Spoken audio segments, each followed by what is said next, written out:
before starting very quickly, I'd like to thank Professor Maria João and Mario for inviting me. It's been a pleasure to be here today.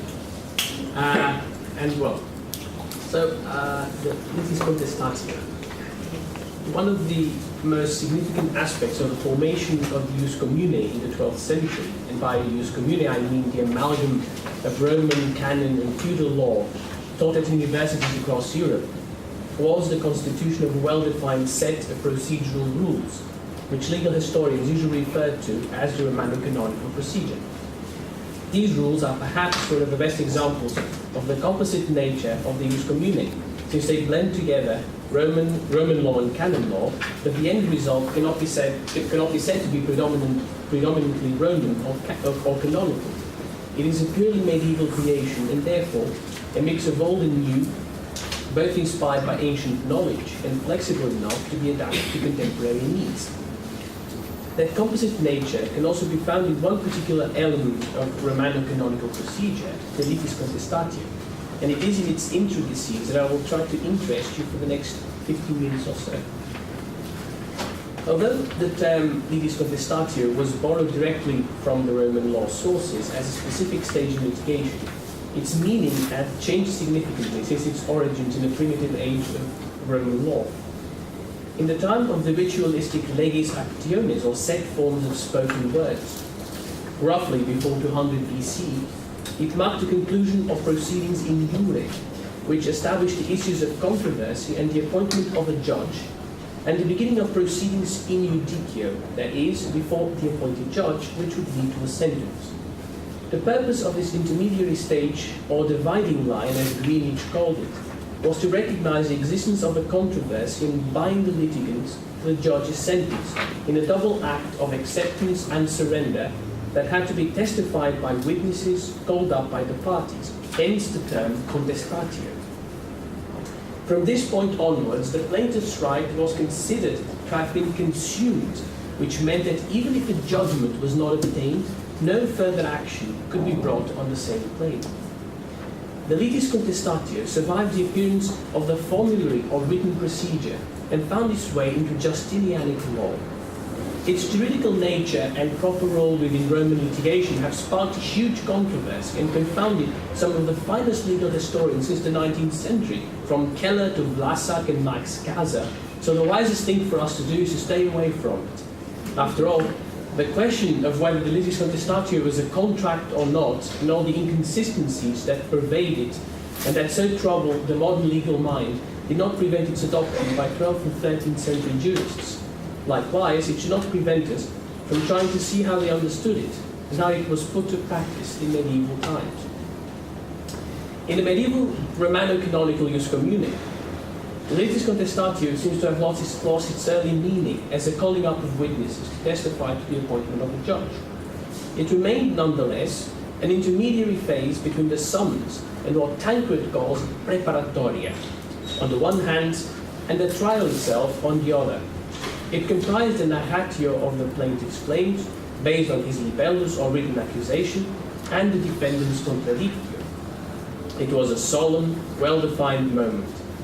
Unless it was absolutely clear to both parties that the litis contestatio was taking place, it did not matter, for example, if the defendant rashly or inadvertently admitted to the plaintiff's claims or let slip compromising facts.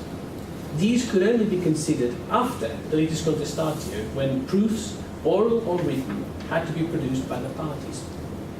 The narratio and the contradictio show that there was a disagreement acknowledged by the two parties and marked the beginning of the process.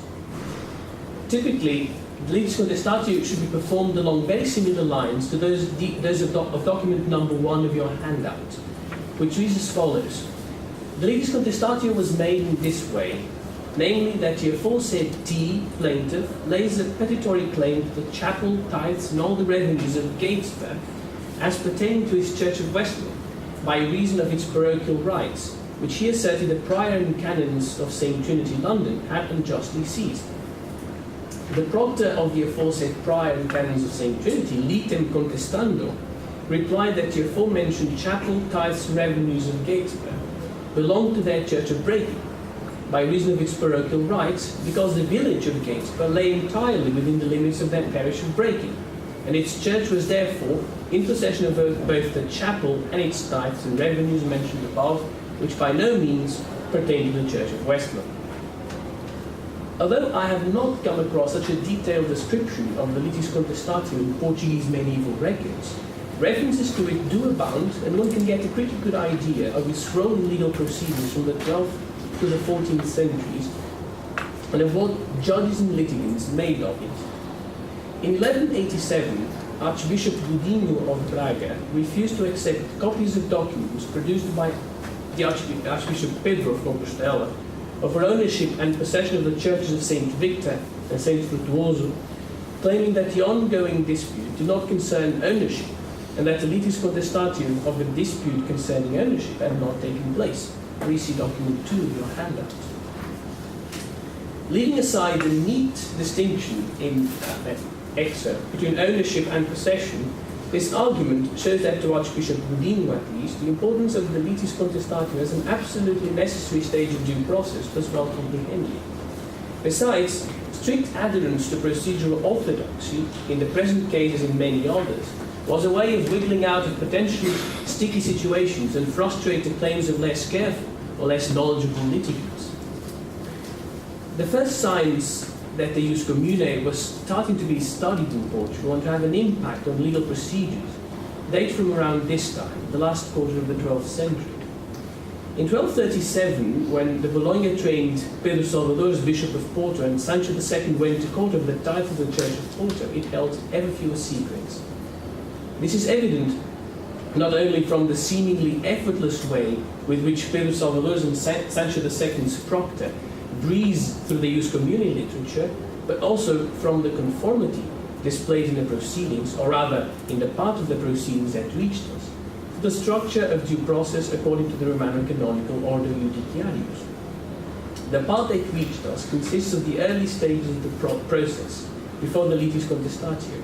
It was a crucial moment, as every historian who has a chance to look into records of litigation from this period soon finds out, for the simple reason that many of those records never go beyond it. It was the moment when the defendant put forward his exceptionis, and it is impossible to understand the role of the litis contestatae in 13th and 14th century litigation without taking it into account. The exceptionis were understood to be especially favorable to the defendant in the same way that the legal action was favorable to the plaintiff. Briefly, there were two kinds of exceptionis, dilatory and peremptory. Dilatory exceptions focus on procedural irregularities and must be brought up before the litis contestatae. They did not lead to the invalidation of the legal action, but were intended to weed out biased judges or unsuitable proctors and lawyers and weaken the plaintiff's case. Crucially, they also gave the defendant an opportunity to drag out or obstruct proceedings and to buy time, as Professor Linehan's paper showed so well this morning. 13th century legal literature often calls these exceptions cavilaciones, cavils or petty objections, and it is worth remembering that the Portuguese jurist Joanes de Deus wrote a treatise chiefly about, with plenty of instructions to lawyers about how to perform in court and useful pointers for successful litigation. For instance, that lawyers should display the prudency of a serpent and the bearing of a dove. As for peremptory exceptions, they could be brought up at any time during proceedings because they could invalidate the legal action. For example, by proving that a certain claim had already been settled by a previous judgment. Once the defendant put forward an exceptio, the plaintiff was allowed to argue against it. This could lead to extremely protracted exchanges, which raised new points of controversy and paved the way to parallel lines of inquiry. Interlocutory sentences were supposed to settle the subsidiary matters, but in ecclesiastical courts they were always prone to be undermined by what was possibly classical canon law's most self-defeating provision, the possibility of appeal to the papal curia from an interlocutory sentence or gravamen incurred during the process. As far as we can tell, no such thing occurred in the 1237 dispute I mentioned earlier. But the pugnacity and sharp mastery of the jus commune displayed by Sancho's proctor rapidly threw proceedings into disarray. He demanded that one of the 3 judges delegate recuse himself, a textbook example of a dilatory exception, propping up his request with a long-winded allegation about transfer of jurisdiction in delegated justice, which, to be honest, was not likely to cut much ice for the judges. As it happened, it did not cut any ice at all, as they considered the exceptio superfluous and pointless. But the king's proctor had something else up his sleeve, something much better. He claimed that Pedro Salvador's predecessor, Martin Rodrigues, who had started the action, had been excommunicated, and so had Pedro Salvador. A double blow that could put an end to the action even before it reached trial, being a classic example of a peremptory exception. All 3 parties, the plaintiff, the defendant, and the judges, now had to tread very carefully, particularly the plaintiff. A step in the wrong direction, a miscalculated statement, and the opponent could get the admission of guilt immediately. They were in completely new territory, and inquiries must be made. Not only that, we also learned that the litis contestatio had to be made on this claim, so a whole new action was taking shape. Both parties had to make absolutely sure that their allegations were not understood to be the litis contestatio. Hence, the cautious wording that precedes one of the king's proctor's interventions, item non animo contestandi litem, etc., sed specificandi tamen, etc., dicit ibi procurator quod, etc. The exceptio excommunicationis was a boon to defendants. Legitimate or not, once it was put forward, proceedings concerning the causa principalis had to be halted so that the veracity of the claim could be determined. The sequel resort to this exceptio became so frequent, resulting in lengthier and costlier actions, that Pope Innocent IV issued a constitution specifically against it. He also legislated against malicious use of the exceptio spoliationis, the claim that one's possessions had been plundered, which could be brought up in disputes concerning property, tithes, rents, etc. You can find excerpts of these 2 decretals, via considerazione frequens, in document 3 of your handout. The solution to counter these unwanted practices was to set short time limits for the party to prove his claim apertissimis documentis, failing which he could be sentenced to pay for the expenses incurred in the interval by the adversary. Johannes Andrea, a famous canonist, called Pia Consideratione a notable constitution with everyday applicability. Interestingly, it was in the light of these decretals that in 1244 Pope Innocent IV ordered Bishop Pedro Salvador of Porto, the precentor of Porto, and the Magister Scholarum of Braga to inquire into the exceptiones of excommunication and spoliation that had been brought up in long-standing dispute between Guarda and Viseu over possession of some churches in Guarda, which threatened to bog down proceedings even further. Exceptiones could effectively stall proceedings and prevent them from even reaching the litis contestatio. The records of litigation we have at our disposal often break off before proceedings reach the trial, and we are left with hundreds of lines of legal verbiage on procedural irregularities or the unsuitability of the action, and none or very few about the main issue itself. The best illustration I know of this is the dispute in 1304 between Constantia Sueri, abbess of Norval, so we have the second Norval case in one day, which is fortunate, and on the one side, and the chapter of Coimbra, over the tithes owed by the churches and the pertinent properties of São João de Figueira, São Martinho de Vilela, and São Martinho de Arvo, which belonged to the monastery of Norval. The dispute was heard at the audientia of the Bishop of Coimbra and is recorded on 62 membranes of parchment stitched together to form a 36-meter-long roll, a monument to the triumph of legal formalism and human stubbornness over reason, since what those 62 membranes record is a succession of exceptiones, interlocutory sentences, gravamina, and pleas on the part of the plaintiff for the litis contestatio to take place. No trial, however, and therefore no sentence. Proceedings were brought to a standstill by a heavy barrage of exceptiones fired by the chapter of Coimbra. Exceptio excommunicationis, of course, exceptio de refinita per compositionem, exceptio spoliationis, exceptio de manifesta offensa, exceptio de consuetudine, etc. It forced the recusal of the first auditor appointed by the Bishop of Coimbra to hear the case, and the dismissal of one of Louvain's proctors. These preliminary proceedings stretched over many days. Transcripts of every allegation, every interlocutory sentence had to be provided to the opposing party. Legal counseling must be sought. One can only sympathize with Coimbra's lawyer when he grumbles about the prolixitas rationum, the truly unmanageable amount of documents produced by the parties and expected to be digested and contested at short notice. Please see document 4 of your handout. And all this, the proctors, the lawyers, the transcripts, cost money, a lot of money. It is hard not to wonder whether the sums of money and the preservation of rights and privileges that sparked these disputes were worth all the expense that maintaining them entailed. They probably did, unless the defeat of reason by legal formalism was more crushing than we can possibly imagine. The Romano-canonical procedure, for all its unrivaled sophistication, was an easy prey to a trained lawyer. Ironically, it was the professionalization of legal activity that transformed the great legal advance into a sclerotic system of justice, its loopholes explored, its shortcomings exposed until justice could hardly be served. Petrarch, who hated lawyers, complained about their wickedness and their perversion of Roman law. The deceitful use of exceptiones, which were originally Roman and intended as a form of protection against an unfair trial, was obviously one such perversion. Petrus Lupi, the Coimbra auditor that heard most of the proceedings in Jure in the Louvain-Coimbra case of 1304, was probably aware of this. He tried repeatedly to push the proceedings to the next stage, the litis contestatium, and then on to the trial. Document 5 of your handout is one of his interlocutory sentences, where he brushes aside the exceptiones presented by Coimbra's proctor and basically tells the litigants to get on with their business.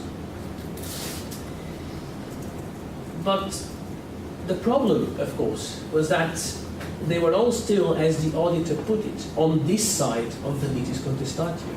And in the age of Johannes Andrea and Boniface VIII, moving on to the other side was something that required a lot more than a judge's determination. Before I leave you to ponder over the riveting subtleties of late medieval procedural law, I will just say a few words about the litis contestatio and royal justice in Portugal. Alfonso III's decrees borrowed heavily from the Ius Commune, especially procedural law.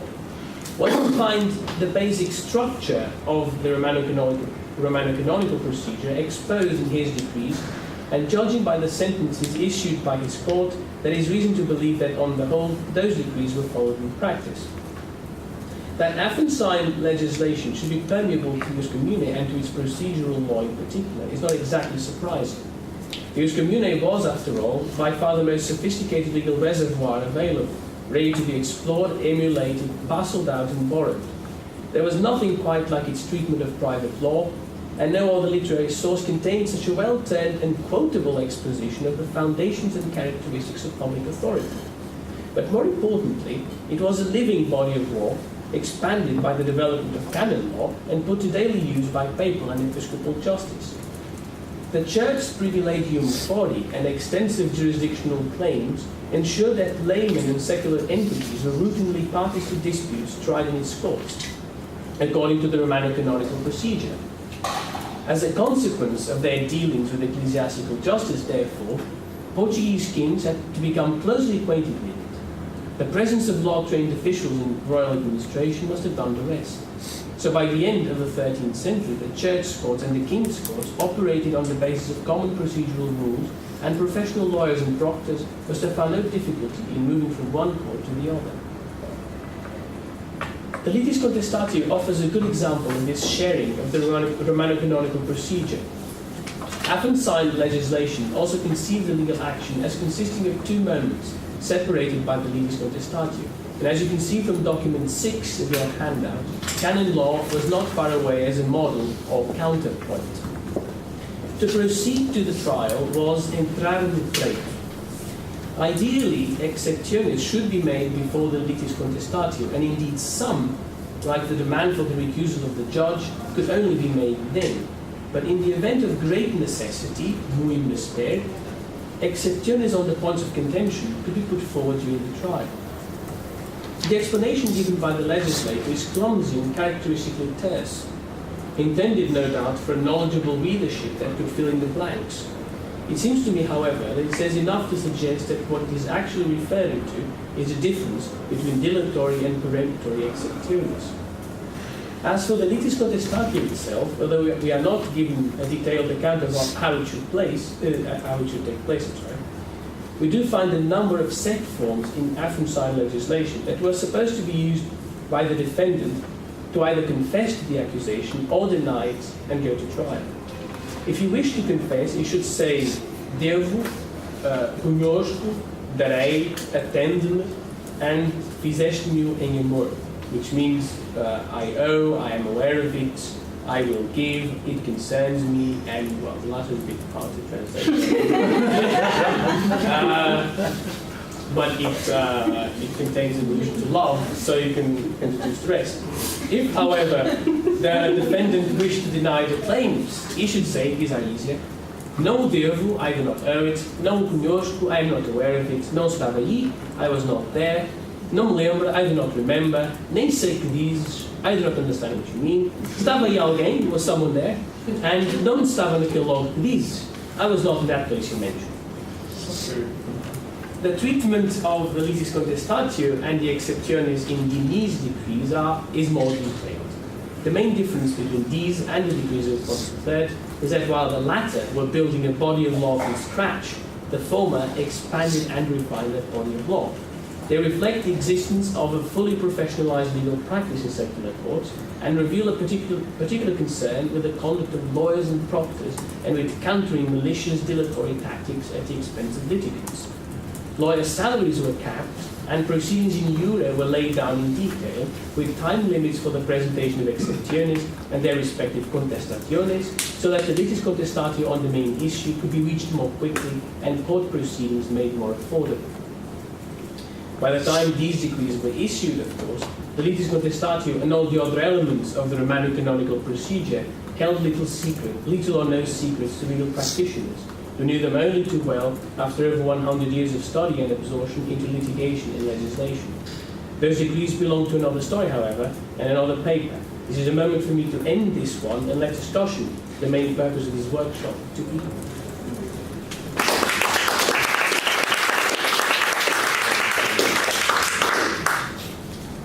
Thank you. I think it's not necessary to systematize the paper, and it's not because nem sei que dizes. It's not the problem. And now we will proceed with the discussion. Please. Is the first? See here again in document 3, laboribus et expenses, the usual problem mentioned this morning in connection with the suppress Romanus Pontifex, but again, that was in relation to the very early stage, of course, of the eventual presentation of the case, rather than here the use of excommunication as a means of engaging the opposition in further labours and expenses. I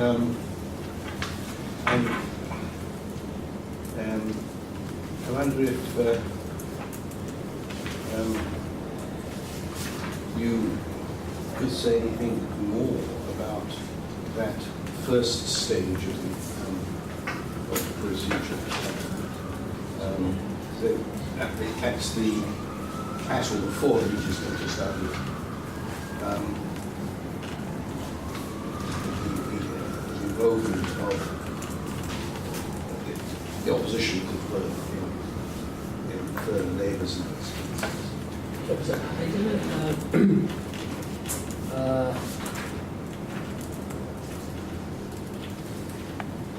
I don't know if I quite get the question.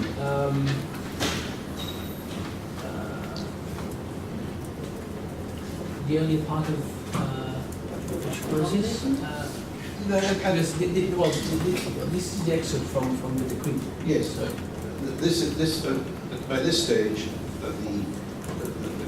the hearing is underway. yes, yes. But earlier on, at the very outset, how did these cases ever get started? Yes, well, I think in fact that at this time,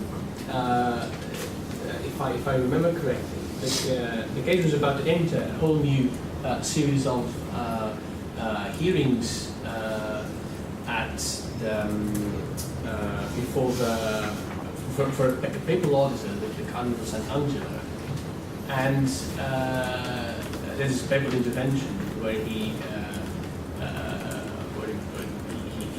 commissions these 3 judges delegates to end the matter once and for all in the light of these decrees. Probably in light of these two decrees, probably because he was well, it had been dragging on for long enough. But well, it is indeed a papal intervention at a time when proceedings were threatening to go on before the papal auditors. Probably that will not be the end of it. They will just go to another papal auditor, probably just refer the case and not then back to the Pope. So, but all these still all these very protracted exchanges, and particularly I think these the fact that an accusation of excommunication of spoliation could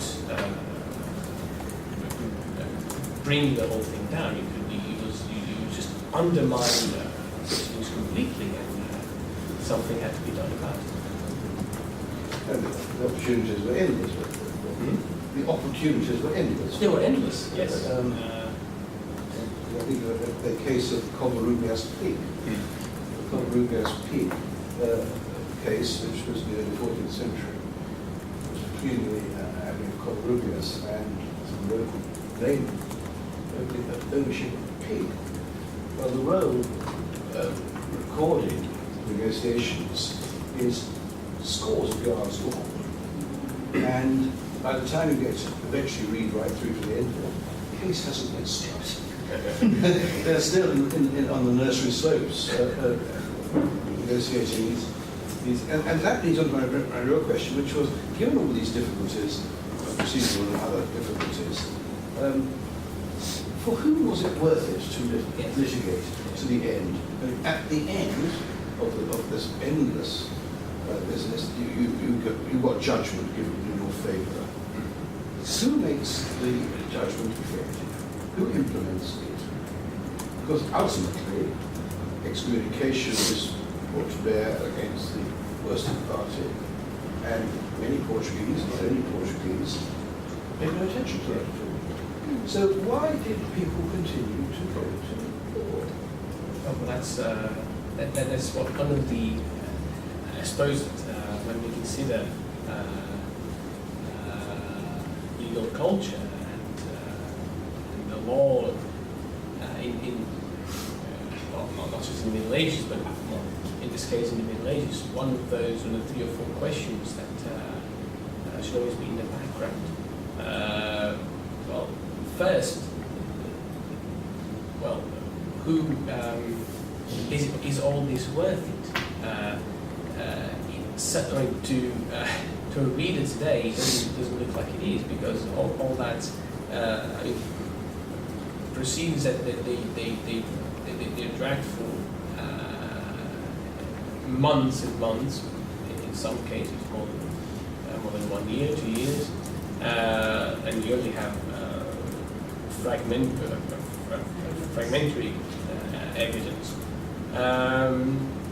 And a lot of expense that involved. All these, for example, in this long record, this dispute between Loval and the chapter of Coimbra,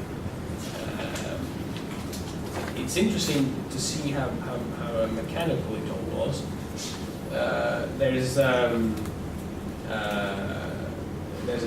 exceptio is presented, and then there's a contradictio, and then they need a copy of that needs to be produced, and then a new session is the law of the court adjourned. So, and this is repeated for many days, and I can see that proctors and lawyers certainly profited a lot from this. They certainly were the main beneficiaries of this system. Increasingly, when we reached, I suppose, the end of the 13th century, 14th century, I think they profit hugely from it. In the end, I don't know. I guess we'll never know why they did it. Well, the lawyers are always the problem. As to the enforcing sentences, that is the predicament of I suppose the ecclesiastical courts. They could sentence all they wanted. They did not have the power to enforce anything. So they were dependent on secular power that, from a certain point onwards, is actively committed in reducing their privileges and their jurisdictional claims. So they are in a very poor situation. Did you say something about the alternative remedy, the extra judicial solution? Yes. Well, the removal of whole categories of litigation from this system and seeing straight to rules. Yes, the plan, but in that case, why embarking on this? Why doing this? This could. Well, yeah. Sorry, but is it not the case that you have to do it this way? Because from a certain moment onwards, I think we see the growth of this all through the 12th century. These things grow, and they start implementing the whole complex system with all the rules and the words and everything. And then it's sort of a snowball that you can't stop it anymore. There was a possibility of yes. bypassing that. Yes. And we saw this morning, and we were talking about it. Sometimes it actually is broken by an extrajudicial arrangement, and therefore, or else you have to invent another thing. Yes, for example, there is,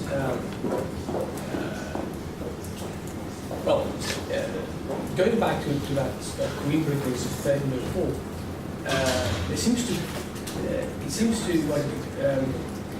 that the chapter of Queen had a very bad case.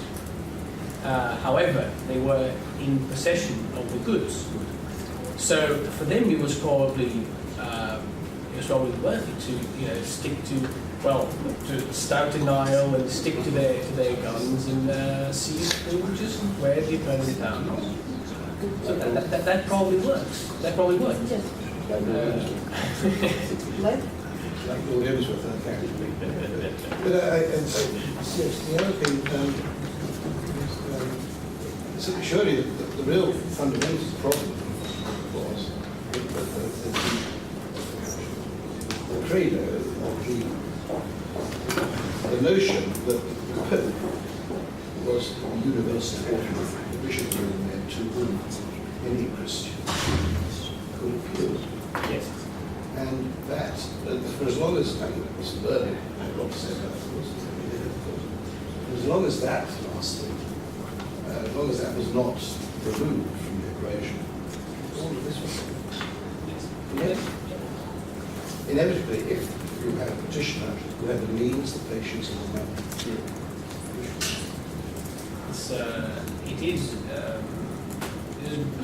bewildering when you come across at the early stages of a process when you haven't even reached the trial, so you just proceeding unit. When for something that an introductory sentence on the subject or the detail can lead to a threat of appeal to Rome. That of course the threat was an expedient in itself, but that was possible was probably one of the absolutely madness, at least for ecclesiastical justice. That I tend to agree with you that from a certain point onwards, it's as if there was a juridical culture installed, and in order to do things, to contest something, you have to go through those channels and not others. And so you're sort of locked as an individual in a system that demands this of you. There are, of course, other ways of doing it, and of all these other sort of I think settlements. the system itself is vulnerable to, I think, it's worth underlining is that the system is vulnerable to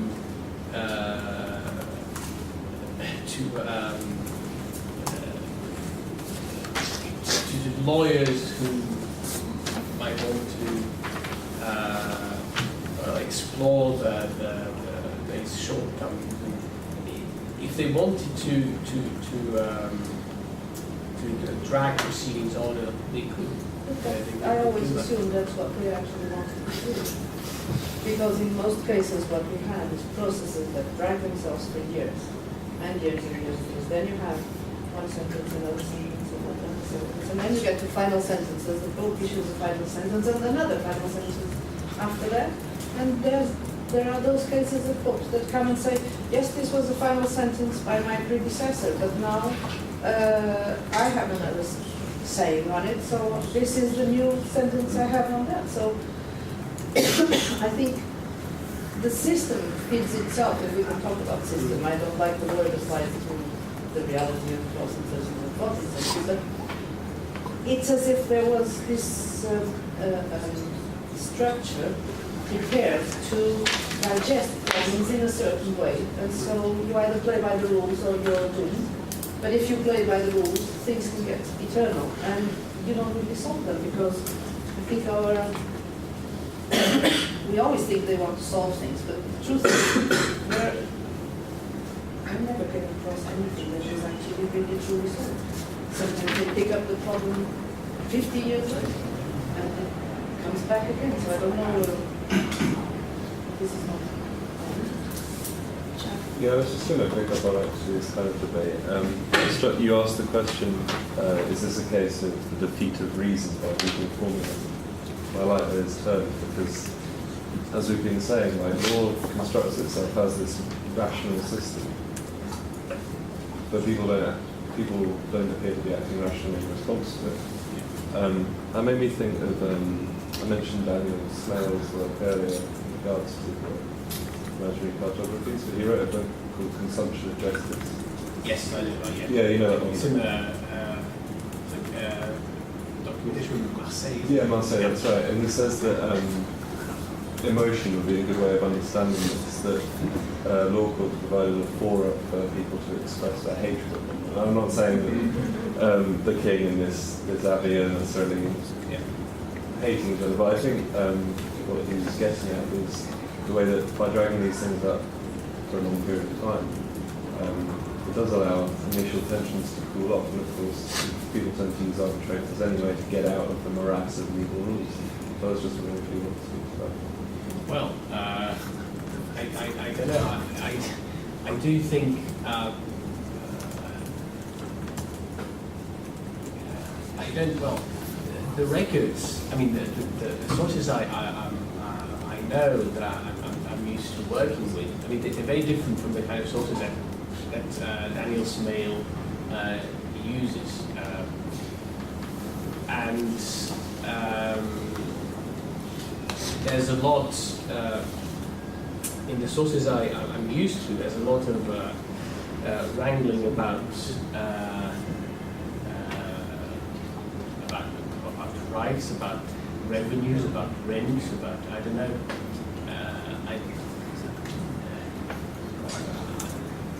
I don't know if that's comparable. I don't know. I don't think that's. I don't think there's any institutional hatred between Wolfgang and England. Maybe there was. Maybe there was some institutional hatred between Santa Cruz and the Bishop of Queensland. I don't mean the sort of emotion necessarily. It's just in thinking about analytic frameworks, we're thinking about things going inside people's heads. Yeah. Because is it enough just to say that people aren't being rational about it? I mean, how do we describe? I don't know, because when I think about it, I would say I think all this is done by proxy. I mean, all this is done by when we say, well, it's Lorval versus Coimbra. It's actually what we see is actually the proctor of Lorval versus the proctor of Coimbra. And I mean, they're locked in a very technical battle. And well, I think in Iberian sources never treated in this passionate way. They, to be honest, I don't know how to respond to that. I don't know how to. I don't think there's any. It's not just blow the steam. I don't know. I would say I don't think so. Anyway, I don't think so. I think the proxy thing is a really key point there, as you say, that it's not actually them going into court and arguing Yes. stuff. It's not theirs. It's just their money. Yeah. So law becomes almost an aspect of bookkeeping. You know, it's like you need this revenue, and you'll spend X amount of money to keep that revenue, but beyond that point, it's not worth it. Yes, but it's not just about revenues. I was thinking about, it is about revenues, but if you are disputing ecclesiastical jurisdiction, it's not just the revenues. Of course, it is the revenues, but it's the revenues and the power. And for instance, I was thinking of the, in the Coimbra versus Santa Cruz problem, one of the problems was that the Santa Cruz prior could have a pallium and wear a ring, and the bishop couldn't stand that. And so it's a question of prestige and of symbolic power and symbolic. But so there's more to it, and in that sense, perhaps you were meaning the emotional part. It's not as emotional as another source of power, and this all gets very mingled. So at a certain point, the question has so many items that, remember I was saying that when someone made a point in the middle of the quarrel between, are you opposing to just one item or the whole of them? I mean, this is a legal, precision, technicality. And so we're in the middle of this sort of big, vast complex in which all these things come into play. The witnesses, surprisingly, who were allegedly just present, could perform a discourse where all these things come into place in the right places. So, in fact, what we are facing is very well composed documents. So they're never unaware of the difficulties of failing a minor detail that could ruin the whole thing. And I think this starts very early, and it only gets worse. And cases start with being one boundary or one church or one patronage, and end up with being that patronage and the right to do this and the right to do that. Oh yes, because there are also rights attached in jurisdiction.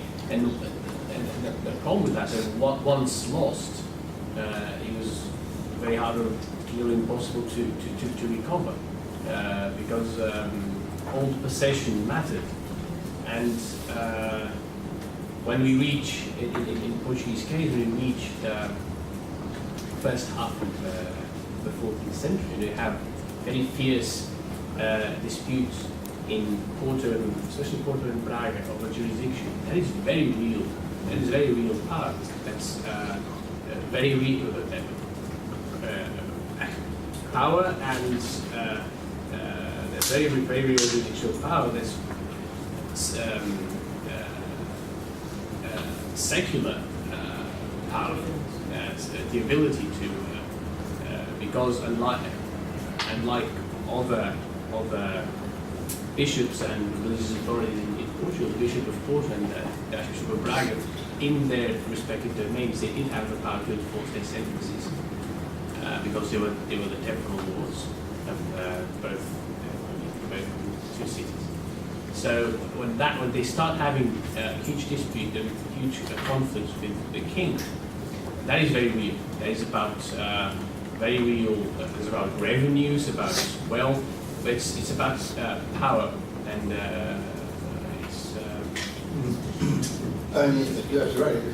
The secular ethic undermined the whole thing. It broke sky high because it, an old Roman law principle of alienation from the fist, said that no king or emperor since the beginning of time could make grants or draft away churches or anybody else. This was all royal and remained royal over the period. So that it blew the whole thing sky high. Not only in Portugal, but also in France. Yes, absolutely.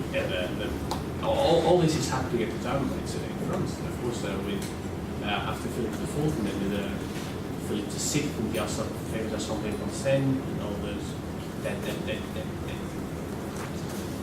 huge assault on the privileges in the church privileging the poor, is getting smaller.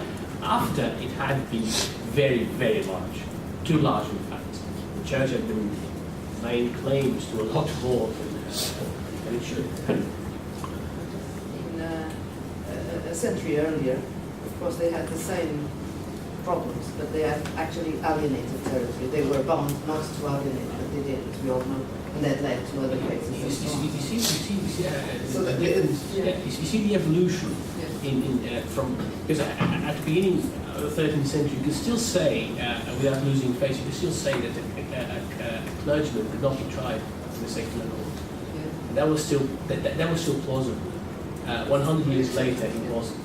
100 years later, there was a host of situations in which a clergyman could be brought to secular court. And then there were, in some ivory towers, there are a few people who thought it was still possible. It varies immensely because in a conference I was some years ago, in an Italian city in the 12th century, a citizen could choose which court he wanted to go. The episcopal court, the town court, or the imperial court. And it depended on which court they thought. Again, we were facing a different reality, I think, over there. Very different from what we have in the other place. But it's possible. I'm not sure we'll ever be able to say anything much about it, but I think at some point the similar situation must have occurred. There were actions that could be brought up in different courts. For example, I think for example, inheritance could be brought up either in an ecclesiastical or in the secular court in 13th century Portugal. And in any case, there is legislation on inheritances, although that had been in a way the preserve of the church. But so it seems that so these sort of like mixed cases, and that there's also grey areas. And I think that there was some choice. I think it has to do with the fact that they were both using the same, not the civil law people, but canon law lawyers were surely using a lot of civil law in their cases. And, I remember this question between Braga and Compostela, where they go to the trouble of quoting up to 90% civil law, and they go to the law that rules divorce, the law that rules tutorship, the law that rules whatever it is that serves to their purpose. And so there's they're mixing both, so it's a natural evolution. And they're all reading the same books anyway. So, I have a question, which is a question. Do you Last know, one, because this legislation, the royal legislation, is very interesting and very new. Is there more after this, do you know? Or haven't you looked? I mean, do they keep on? Yes, because this is on sort of how do you restrain costs and how you should be careful and so on. Specifically about this? About the Juridical contestative? Not just specific about this, but about how bad it is and how you should be careful not to make it go on and on and on. Does this keep on repeating itself further into the 14th century? Well, you know, or Well, Or do they manage to this sort is- out? This excerpt here, which is from, perhaps I should read it here, which is Alfonso III's legislation. By that time, not really. But it becomes, I think it becomes pretty much a necessity by the time of the need. And that is very, I think that's one of the most, from a procedural point of view, that's probably the most interesting aspect about his legislation, which is the need to keep bad behavior in check and to make sure that processes were shorter, that they were not as costly. And so probably what we see in the much richer ecclesiastical documentation, there was probably something similar going on in secular enforcement, which is we don't know. I mean, we have a royal sentence, but they're very, very poor, and they don't tell us much about proceedings. But there's quite a lot. If I'm not mistaken, I think Alfonso IV resolved this temporarily the question by saying there's no more lawyers and no more prosecutors around 1348, 49. Yes, but that is it true? At the curie. That's just yes, that's because that's a bit obscure. I found a bit obscure, which is the presence of lawyers and properties at the curia. That is, I think, you're not mistaken. I may be mistaken, but there is one of Alfonso III's decree establishes that there should be lawyers at the curia, so that the parties could pick. And I think that Alfonso IV's statute is not to the effect of banning the activity of all lawyers in province. That would be impossible. But just to